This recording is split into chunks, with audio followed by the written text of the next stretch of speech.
A family's fight to get their beloved dog back continues. Gamboa has been held in custody at Vaughan Animal Services for 109 days now and counting, under the suspicion that he is part pit bull, a breed that is banned in Ontario. Gamboa is a 4-year-old Labrador Retriever American Bulldog cross that's been a member of the Ramirez family since he was a puppy. He got out of his yard on July 20th, was picked up by VAS, and has been held at the shelter ever since, to the heartbreak of his owners. I just miss him a lot. I just want to have him home. 3 months, what could it do to someone without their animal, their family pet, and it's just really hard.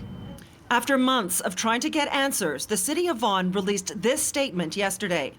A recent DNA test has definitively confirmed that Gamboa is a banned breed. Since Gamboa is deemed a pit bull, because of provincial legislation, VAS must follow the province's law, adding that they're actively trying to adopt him out of province. What grounds do they have to do that? He's not a pit bull. Dr. Daniel Mudrick is one of 2 vets who tells me he went to the Vaughan shelter to assess Gamboa and concluded that his primary physical characteristics are not substantially similar to the prohibited breeds and should be returned to the family. He's a mixed breed.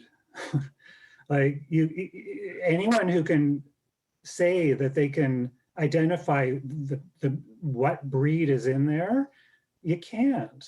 Other experts say DNA testing, which is what VAS used to determine that Gamboa is a pit bull, is often unreliable and inaccurate, and it's inadmissible if a case should go to court.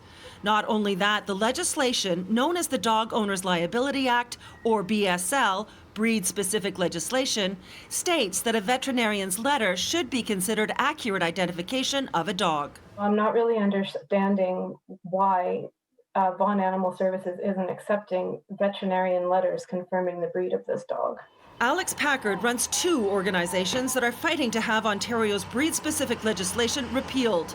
The idea behind it is to protect the public, but instead, she says, thousands of innocent dogs have been put down or removed from the province under the provisions of the legislation since it was passed in 2005. This is an extreme abuse of power by this animal shelter. And I think that there is a loving family and a very well-behaved dog that's being detained for absolutely no reason other than how it looks. And I don't think that that's right. The Dog Owners Liability Act falls under the Ministry of the Attorney General. A spokesperson said in an email that municipalities are responsible for enforcement and had no comment about an ongoing investigation. Likewise, the City of Vaughan had no further comment today either. Pam Seatle, City News.